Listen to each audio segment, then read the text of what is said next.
Hello વિદ્યાર્થી મિત્રો, આપણે ક્વોન્ટમાંક વિશે થોડુંક જોઈ લઈએ. તો મુખ્ય ક્વોન્ટમાંક, ગૌણ ક્વોન્ટમાંક, ચુંબકીય ક્વોન્ટમાંક અને સ્પિન ક્વોન્ટમાંક, આપણી પાસે 4 ક્વોન્ટમાંક છે. હવે આ 4 ક્વોન્ટમાંકની જરૂરિયાત શું છે? તો કે આપણે જો ઇલેક્ટ્રોન છે એને વિગતવાર એડ્રેસિંગ કરવું હોય, મીન્સ એ કઈ જગ્યાએ પ્રોપરલી મળી આવશે એ જોવું હોય, તો આપણે એના માટે આ 4 ક્વોન્ટમાંક છે એ ભણવા પડે. જે ઇલેક્ટ્રોન છે એ કઈ કક્ષામાં છે, કઈ કક્ષકમાં છે, કક્ષકમાં પણ કઈ દિશામાં છે, અને બીજું કે એ બે ભ્રમણ દર્શાવે છે, ક્લોકવાઇઝ અને એન્ટી ક્લોકવાઇઝ.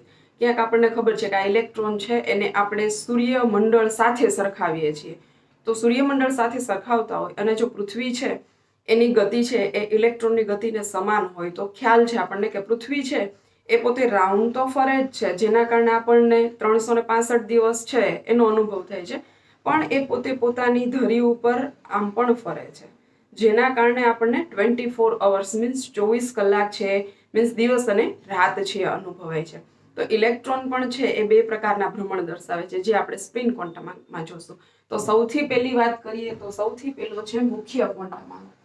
હવે મુખ્ય ક્વોન્ટમાંક છે એને આપણે સ્મોલ n વડે દર્શાવીએ છીએ.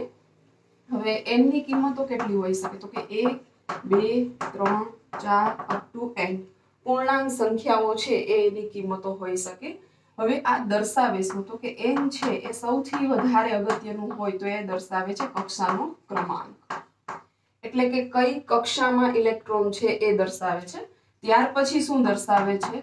તો કે ઉર્જાના સ્તર દેખાડે છે, મીન્સ ઇલેક્ટ્રોન છે એ કયા ઉર્જા સ્તરની અંદર છે એ દેખાડે છે.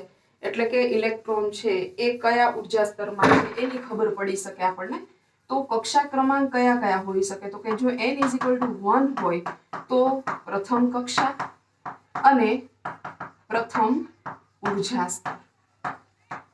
જો n = 2 હોય તો દ્વિતીય કક્ષા અને બીજું ઉર્જા સ્તર. આ રીતે તમે આગળ આને વર્ગીકૃત કરી શકો. ખરેખર શું છે? તો કે આ ધારો કે પરમાણુનું કેન્દ્ર છે, તો એના ફરતે જે પહેલો વર્તુળાકાર માર્ગ છે કે જ્યાં ઇલેક્ટ્રોન પરિભ્રમણ કરે છે એ n = 1, એટલે કે n = 1 પહેલા નંબરની કક્ષા. તો આ શું છે? તો કે આ બીજા નંબરની કક્ષા છે, આ ત્રીજા નંબરની કક્ષા છે, આ ચોથા નંબરની કક્ષા છે. એનો અર્થ એવો થયો કે જેમ જેમ કક્ષાનો ક્રમાંક વધતો જાય છે એમ એમ કેન્દ્રથી દૂર જતા જઈએ છે. મીન્સ કક્ષા ક્રમાંક વધે તો ઇલેક્ટ્રોનનું કેન્દ્રથી અંતર છે એ વધે છે. ઇલેક્ટ્રોનનું અંતર કેન્દ્રથી વધતું જાય છે, મીન્સ કેન્દ્રથી એ દૂર દૂર જતો જશે. ઇલેક્ટ્રોન છે કેન્દ્રથી દૂર જતો જશે. બીજી વસ્તુ આપણે નક્કી કરવી હોય તો શું કરી શકીએ? તો કે ભાઈ હવે આ કક્ષા આપણને ખ્યાલ છે, તો એ ઇલેક્ટ્રોનને બંધિત રાખે છે, તો કઈ કક્ષામાં કેટલું બંધન હશે? તો ખ્યાલ છે આપણને કે જો અહીંયા કેન્દ્રીય વીજભાર હોય, પ્રોટોન્સ છે જે ધન વીજભાર ધરાવે છે એ જો ધનભાર ધરાવતા હોય અને કેન્દ્રની નજીક હોય, તો આ ઇલેક્ટ્રોનને આકર્ષવા બહુ બળની જરૂર નથી. મીન્સ એટલી બધી ઉર્જા છે એ ત્યાં ઇલેક્ટ્રોનની નહીં હોય, કારણ કે જેમ નજીક હશે એમ એને ઓછા આકર્ષણ બળથી જકડી શકશે. પણ આ ઇલેક્ટ્રોન છે એ જો અહીંયા હોય તો કેન્દ્રમાં રહેલા ધન વીજભારે આ ઇલેક્ટ્રોનને પકડવા માટે વધારે ઉર્જા આપવી પડશે. ખ્યાલ છે આપણને? આકર્ષણ બળ છે એ કેન્દ્રનું આકર્ષણ બળ હોય છે, ઇલેક્ટ્રોન પાસે તો કોઈ પણ પ્રકારનું આકર્ષણ બળ નથી. એટલે આ પ્રોટોન છે એ આ ઇલેક્ટ્રોનને આકર્ષે, અથવા તો કેન્દ્રીય વીજભાર આ પ્રોટોનને આકર્ષે તો વધારે ઉર્જાની જરૂર પડે. એનો અર્થ એવો થયો કે કેન્દ્રથી દૂર જાઓ તમે, જેમ કેન્દ્રથી દૂર જાઓ એમ ઉર્જા છે એ પણ વધી. કેન્દ્રથી દૂર જાવ એમ કક્ષાની ઉર્જા વધતી જાય, અથવા તો ઉર્જા સ્તરની અંદર વધારો થતો જાય. હવે શું શું ખબર પડી શકે? તો કે તમને કક્ષા ખબર પડી ગઈ. હવે બીજી વસ્તુ શું ખબર પડે? તો કે કક્ષાની અંદર કેટલી કક્ષકો છે એ ગણી શકાય, કઈ કઈ છે એ ન ખબર પડે. તો કક્ષાનો ક્રમાંક તમને જો ખબર હોય n, તો કક્ષકની સંખ્યા ગણી શકાય, મીન્સ એની અંદર કેટલા પેટા કોષ છે, એની અંદર કેટલા વિભાગ પડે છે ગણી શકાય. જો n કક્ષા ક્રમાંક હોય તો n² છે એ કક્ષકની સંખ્યા દર્શાવશે. મીન્સ n = 1 હોય તો 1 નો વર્ગ એટલે કે 1 કક્ષક. અહીંયા જો n ઇઝ ઇક્વલ ટુ 2 હોય તો 2 નો વર્ગ એટલે બીજા નંબરની જે કક્ષા છે અહીંયા એની અંદર ટોટલ કેટલી કક્ષકો હશે તો કે 4 કક્ષકો હશે. ત્રીજા નંબરની કક્ષા છે એની અંદર 3 નો વર્ગ એટલે કેટલી હશે તો કે 9 કક્ષકો હશે. અહીંયા 4 નો વર્ગ લખી સોરી જો n ઇઝ ઇક્વલ ટુ 4 હોય તો 4 સ્ક્વેર ઇઝ ઇક્વલ ટુ 16 16 કક્ષકો હશે. બીજું ઇલેક્ટ્રોનની સંખ્યા પણ ગણી શકાશે મુખ્ય ક્વોન્ટમ ખબર હોય તો કેટલી થશે તો કે જો n કક્ષા હોય n સ્ક્વેર કક્ષક હોય તો 2n સ્ક્વેર છે ઇલેક્ટ્રોનની સંખ્યા દર્શાવે છે. પહેલા નંબરમાં 1 ગુણ્યા 2 એટલે 2 થશે. બીજા નંબરમાં 4 ગુણ્યા 2 એટલે 8 થશે. ત્રીજા નંબરમાં 9 ગુણ્યા 2 એટલે 18 ઇલેક્ટ્રોન થશે. આ ઇલેક્ટ્રોનની સંખ્યા છે કેટલા ઇલેક્ટ્રોન સમાઈ શકે. 4 નંબરમાં 16 ગુણ્યા 2 એટલે કે 32 ઇલેક્ટ્રોન છે સમાઈ શકે છે. આ આપણે મુખ્ય ક્વોન્ટમ આંક n વિશેની માહિતીઓ છે એ થઈ ગઈ છે. અને બીજું કે દરેક કક્ષાને ચોક્કસ અંક અથવા તો શબ્દ વડે દર્શાવે છે. આ તમે 9મા ધોરણની અંદર હું માનું છું ત્યાં સુધી ભણી ગયા છો કે n ઇઝ ઇક્વલ ટુ 1 હોય તો k કક્ષક 2 3 4 5 6 કે પછી l m n o p આવી રીતે આગળ આપી શકાશે. મીન્સ જો પહેલી કક્ષા હોય તો એને k કક્ષા કહેવાય છે, બીજી કક્ષા હોય તો l કહેવાય છે, 3 હોય તો m કહેવાય છે, 4 હોય તો n કહેવાય છે, 5 હોય તો o કહેવાય છે, 6 હોય તો p આવી રીતે તમે આગળ એને લખી શકો. આ છે આપણો મુખ્ય ક્વોન્ટમ આંક. ઓકે, લગભગ આનાથી વધારે આની માહિતીઓની આપણે અત્યારે જરૂરિયાત નથી. હવે આપણે બીજા નંબરનો કોણીય વેગમાન ક્વોન્ટમ આંક છે એના માટે વાત કરીએ. બીજો ક્વોન્ટમ આંક લઈએ તો એનું નામ છે ગૌણ ક્વોન્ટમ આંક L અથવા તો કક્ષક કોણીય વેગમાન ક્વોન્ટમ આંક અથવા તો એને કહેવાય છે એઝીમ્યુથલ ક્વોન્ટમ આંક અને ચોથું નામ છે ને સહાયક ક્વોન્ટમ આંક પણ કહેવાય છે. 4 નામ છે.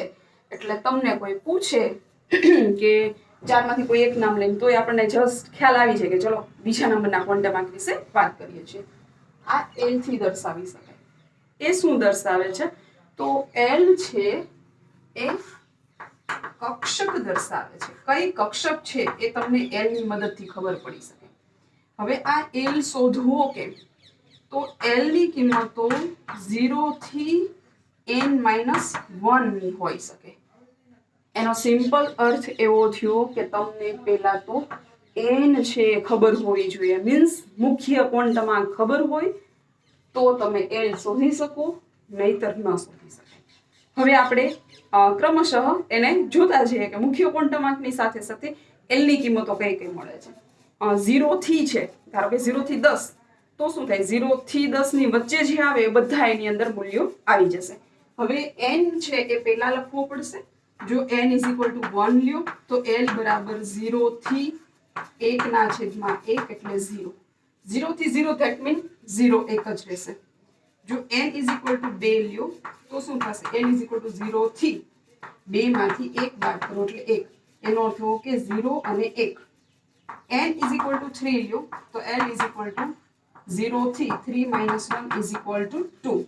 Then 0 to 2 એટલે 0, 1 અને 2.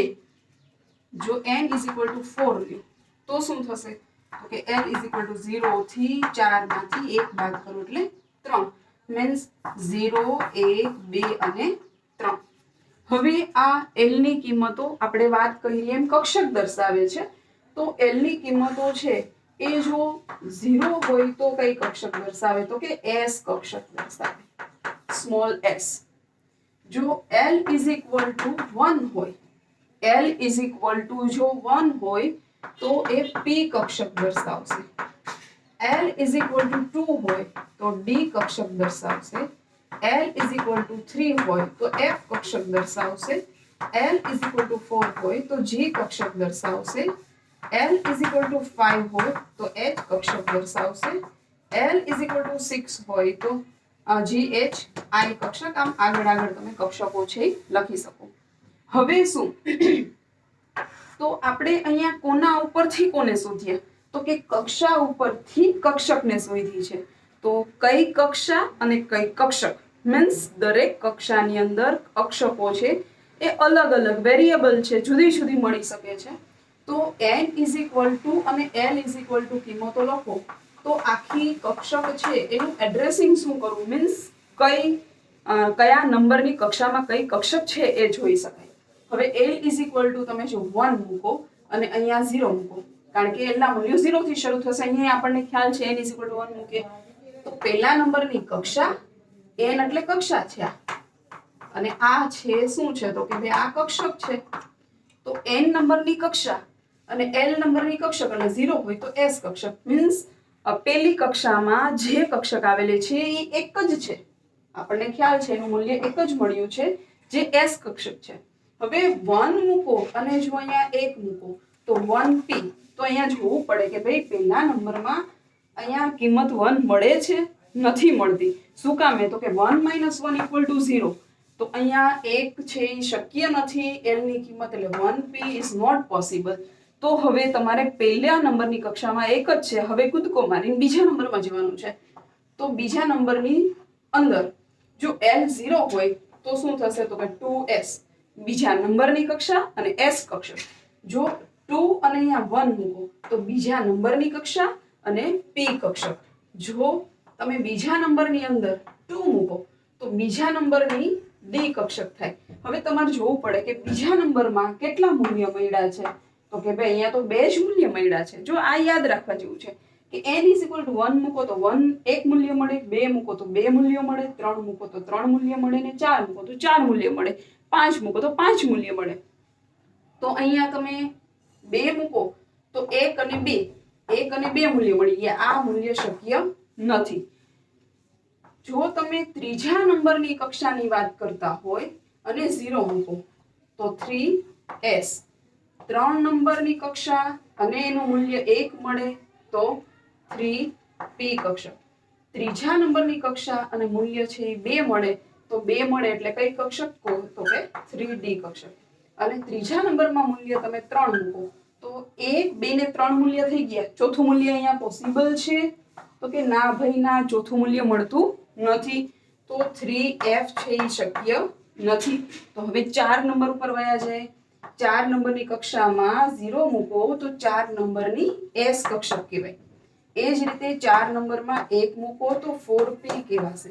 જો 4 નંબરમાં 2 મૂકો તો 4d કહેવાશે અને 4 નંબરમાં 3 મૂકો તો 4f કહેવાશે. 1 2 3 અને 4 મૂલ્ય મળી ગયા. હવે પાંચમું મૂલ્ય શક્ય છે તો કે નથી. કેમ તો કે અહીંયા માત્ર કેટલા મૂલ્યો મળે છે આપણને? 4 મૂલ્ય જ મળે છે. એટલે આ આપણે કયા નંબરની કક્ષામાં કઈ નંબરની કક્ષક છે એ આવેલી છે એ જોઈ શકાય. બીજું કે દરેક કક્ષામાં કેટલી કક્ષક છે એ ગણી શકાય. પહેલા નંબરની કક્ષામાં 1, બીજા નંબરમાં 2 s અને p, ત્રીજા નંબરમાં s p ને d, ત્રીજા નંબરની અંદર s p d અને 4 નંબરની અંદર s p d અને f. s p d અને f આ 4 કક્ષકો છે. આ આપણો થયો ગૌણ ક્વોન્ટમાંક. હવે આપણે જોઈએ ચુંબકીય ક્વોન્ટમાંક. હવે આપણે ત્રીજા નંબરનો ક્વોન્ટમાંક છે જોઈએ તો એ છે ચુંબકીય ક્વોન્ટમ આંક. મેગ્નેટિક મોમેન્ટમ જેને આપણે લખીએ છીએ સ્મોલ l અને m અને l વડે. આ શું દર્શાવે છે તો કે જે તમારી કક્ષક છે એનો દિક્વિન્યાસ દર્શાવે છે. દિક્વિન્યાસ મીન્સ વોટ તો કે કક્ષકો કઈ દિશાની અંદર આવેલી છે. કક્ષકોની અંદર ઇલેક્ટ્રોન મળવાની સંભાવના છે પણ એ કઈ દિશામાં વધારે છે એ દર્શાવે છે તમને ચુંબકીય ક્વોન્ટમ આંક. હવે આ ચુંબકીય ક્વોન્ટમ આંક ml છે એની કિંમતો કેમ શોધી શકાય તો કે ml છે એ જો તમારે શોધવો હોય તો એ l પરથી તમને મળી શકે. હવે આની ફોર્મ્યુલા શું તો કે ml = 2l + 1. એનો અર્થ સિમ્પલ એવો થયો કે તમને l ખબર હોવી જોઈએ, એલ ક્યાંથી મળે? તો કે એલ છે 0 થી n-1. એનો અર્થ એવો કે એલ જોતું હોય તો તમને મુખ્ય ક્વોન્ટમાંક ખબર હોવો જોઈએ. એનો અર્થ એવો થયો કે આ ત્રણેય ક્વોન્ટમાંક એકબીજા ઉપર આધારિત છે, એકબીજા પર આધારિત છે. એકબીજા વગર તમને કિંમતો છે એ મળી શકે નહીં. હવે આપણે જોઈએ તો જો પેલા n મૂકશું, n = 1 મૂકો અને l = 0 મૂકો. તો હવે અહીંયા ml છે એની કિંમતો મૂકીએ તો કેટલા થશે? 2 × 0 + 1 એટલે એક કિંમત મળશે. મીન્સ s કક્ષક છે એના પ્રકાર કેટલા થયા? તો કે એક પ્રકાર થયો. કક્ષકોના પ્રકારની સંખ્યા દિક્વિન્યાસ અથવા તો તમે કક્ષકના પ્રકારની સંખ્યા પણ શોધી શકો છો. દિશાઓ તો મળશે જ. હવે n = જો તમે 2 મૂકો તો 2 મૂકો એટલે આની કિંમતો 2 મળે, 0 એ મળે અને 1 પણ મળે. 0 મળે તો તમને ખબર છે કે 0 મળે તો શું મળે? તો કે 2 × 0 + 1 એટલે 1. અને જો 1 મૂકો તો શું થાય? તો કે 2 × 1 + 1 એટલે 3 થશે. એનો અર્થ કે s કક્ષકનો પ્રકાર 1 પણ p કક્ષક જે છે આપણી એના કેટલા પ્રકાર થયા? તો કે 3 પ્રકાર થયા. ઓકે. જો n = તમે 3 મૂકો તો l બરાબર શું મળે? તો કે 0 એ મળે, 1 પણ મળે અને 2 પણ મળે. તો આ તો ખ્યાલ છે. આ s કક્ષક જેનો એક પ્રકાર, p કક્ષક જેના 2 પ્રકાર. અહીંયા કિંમતો મૂક્યો અને જો 2 મૂકો તો આ સૂત્રની અંદર તમારે કિંમત મૂકવાની છે. 2 × 2 + 1 એટલે 2 × 4 + 1 = 5. એનો અર્થ એવો કે 2 બરાબર કઈ કક્ષક થાય? તો કે s, p અને d કક્ષક થાય. તો d કક્ષકના કેટલા પ્રકાર? 5 પ્રકાર થયા. એનો સિમ્પલ અર્થ હવે જો આપણે લખીએ તો આવું થાય કે l = 0 તો ml = 1 મળે. એ કઈ કક્ષક દર્શાવે છે? તો s. તો એના પ્રકાર પણ 1. p કક્ષકના પ્રકાર કેટલા મળ્યા? તો કે p કક્ષકના પ્રકાર તમને 3 મળ્યા. d કક્ષકના પ્રકાર કેટલા મળ્યા? તો કે 5 મળ્યા. હજી આપણી પાસે f કક્ષક બચી છે. તો n બરાબર જો તમે 4 મૂકો તો l ના 4 મૂલ્યો મળે. કયા કયા? 0, 1, 2 અને 3. આ જરાક રિવાઇઝ કરીને જોઈ લેવાનું છે. આગળ આપણે હમણાં જ જોઈ ગયા. આ s, આ p, આ d અને f.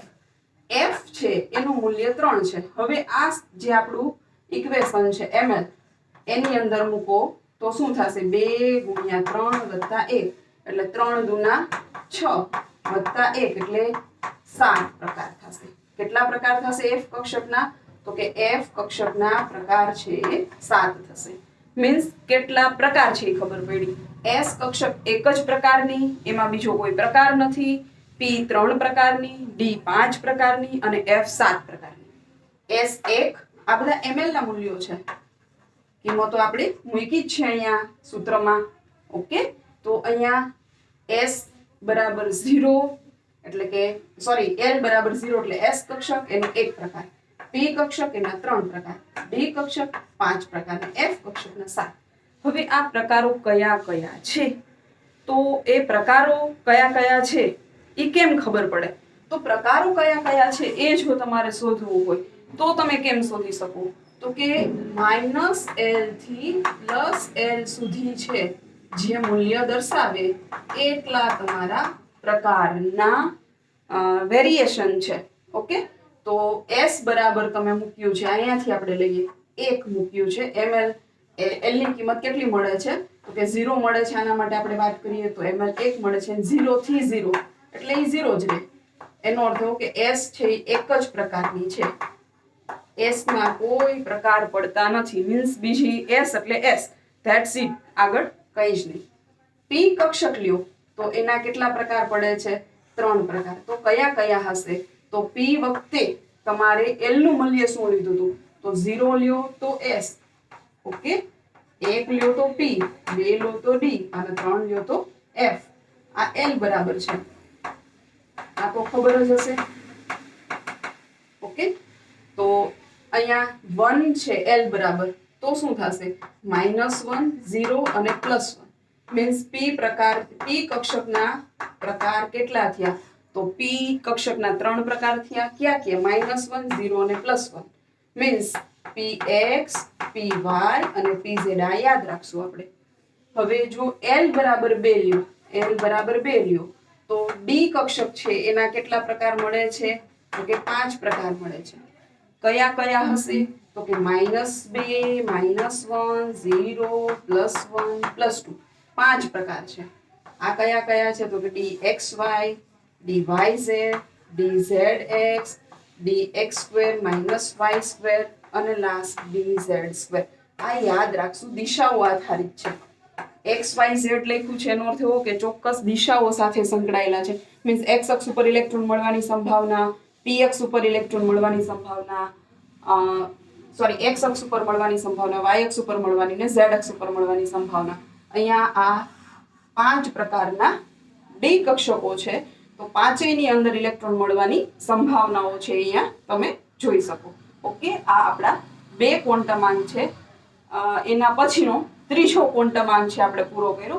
હજી એકવાર જોઈ લઈએ આને. જો તો ભાઈ આ કેવી રીતે મળે? તો કે કેટલી સંખ્યા છે એ અહીંયાથી મળશે 2l + 1. તો અહીંયા આપણે કિંમતો મૂકીએ. જો 0 ની તો 1 જ મળે, 2 માટે કિંમતો મૂકીએ તો 3 મળે. જો અહીંયા 0 છે એટલે એ તો પાછું સેમ જ રહેશે. ઉપર 0 માં 1 મળ્યું એમ અહીંયા 0 માં 1 જ મળે. p બરાબર 1 3 મળ્યા મૂલ્ય તો અહીંયા 3 મળે. આ તો સરખું જ રહેશે. નવું શું છે? તો કે l બરાબર 2 મૂકો તો 2 × 2 + 1 એટલે 5. તો l બરાબર 2 એટલે ડી કક્ષક. મીન્સ ડી ના 5 પ્રકાર, p ના 3 પ્રકાર, s નો 1 પ્રકાર. એ જ રીતે f મૂકો 3 મૂકો તો f ના 7 પ્રકાર. કયા કયા પ્રકાર છે એ લખ્યા છે. હવે f ના કેટલા મૂલ્યો મળે? તો કે f ના મૂલ્યો કેટલા થાય? કે 7 મળશે. આ કયા કયા મૂલ્યો મળશે?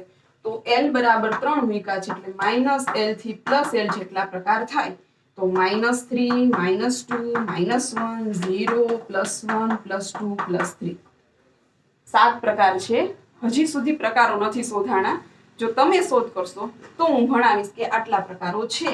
હજી સુધી આપણને પ્રકાર એના ખબર નથી, પણ એ ખબર છે કે f કક્ષક જે છે, આ f કક્ષક છે એ 7 પ્રકારે વર્ગીકૃત કરી શકાય છે. મીન્સ એના 7 મૂલ્યો તમને મળી શકશે. 7 મૂલ્યોમાં -3, -2, -1, 0, +1, +2 ઓકે અને +3 આટલા મૂલ્યો મળે છે. આ આપણો ચુંબકીય ક્વોન્ટમ આંક. હવે આપણો છેલ્લો ક્વોન્ટમ આંક જોઈએ.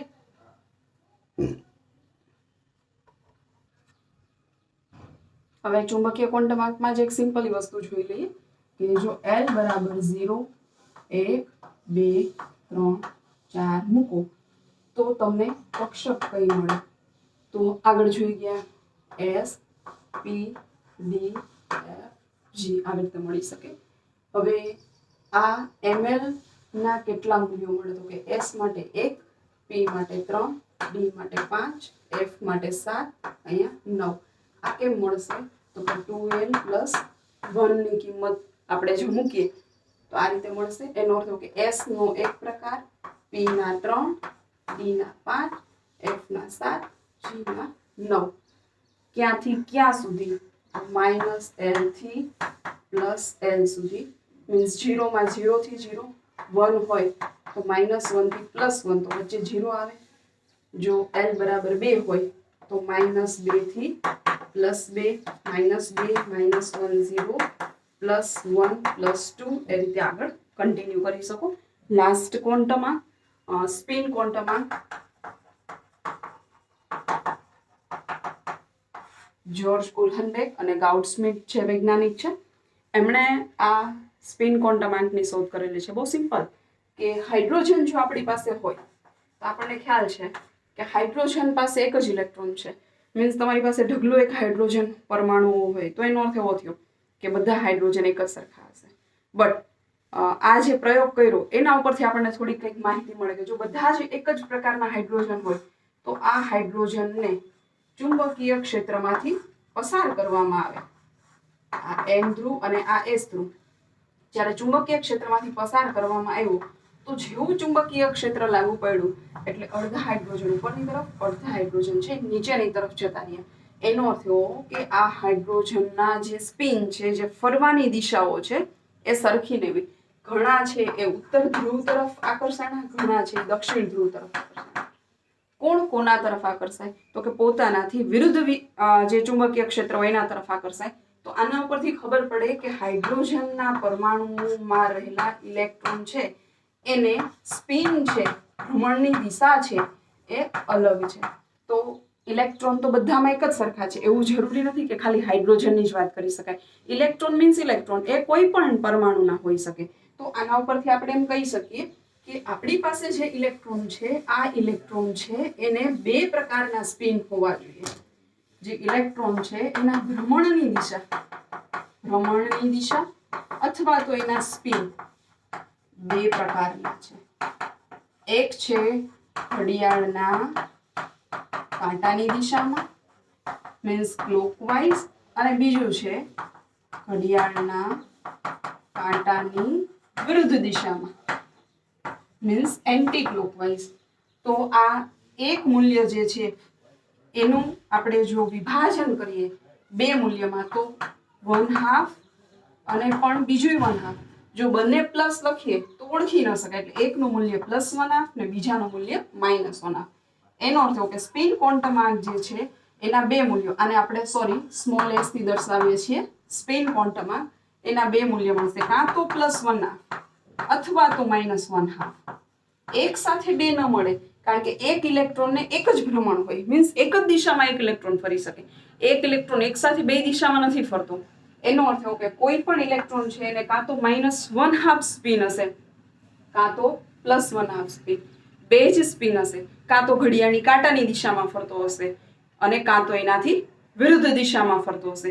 બે જ દિશામાં ફરી શકે એટલે એક ઇલેક્ટ્રોન છે ને એક જ સ્પિન. આ ખાસ યાદ રાખશું કે s નું મૂલ્ય જ્યારે શોધવાનું કે ત્યારે તમારી પાસે બેમાંથી કોઈ એક જ મૂલ્ય હશે, કાં તો -1/2 અને કાં તો +1/2. ઓકે, હવે આની મદદથી બહુ સિમ્પલ વસ્તુ કે હવે આપણી પાસે ચારે ચાર ક્વોન્ટમ આંક આવી ગયા છે, n, l, ml અને s. તો થોડુંક આપણે એક નાનું એવું જો ઉદાહરણ લઈએ અને એને આપણે વ્યાખ્યાયિત કરીએ. ધારો કે તમારી પાસે 2px કક્ષક છે, એની અંદર એક ઇલેક્ટ્રોન છે. તો આના બધાય ક્વોન્ટમ આંક n, l, ml અને s આ બધા શોધવા છે. તો કેમ શોધી શકાય? તો કે n શું દર્શાવે છે? તો કે કક્ષા દર્શાવે છે. તો કઈ નંબરની કક્ષા? બીજા નંબરની કક્ષા. એટલે n = 2 થયું. l = શું? તો કે કક્ષક દર્શાવે છે. તો p કક્ષક હોય તો l નું મૂલ્ય કેટલું હોય? તો કે 1 મૂલ્ય થયું. ઓકે, કારણ કે l છે એ 1 મૂકો તો p કક્ષક કહેવાય. હવે x દિશા છે તો અહીંયા આપણે વાત થઈ હતી કે l - l થી +l. તો પહેલું મૂલ્ય px માટે, બીજું py માટે અને ત્રીજું છે pz માટે. તો px છે એટલે ml નું મૂલ્ય કેટલું થશે? તો કે ml નું મૂલ્ય છે કેટલું થશે? px હોય તો મૂલ્ય છે કેટલું? -1 થશે. અને લાસ્ટ સ્પિન ક્વોન્ટમ આંકનું મૂલ્ય કેટલું થશે? તો કે +1/2. આપણે જનરલી 100% નહીં, તમારે લખવું તો -1/2 પણ લખી શકાય, પણ લગભગ આપણે એને +1/2, પહેલામાં +1/2 થી દર્શાવશું, બીજો ઇલેક્ટ્રોન હોય તો -1/2 થી.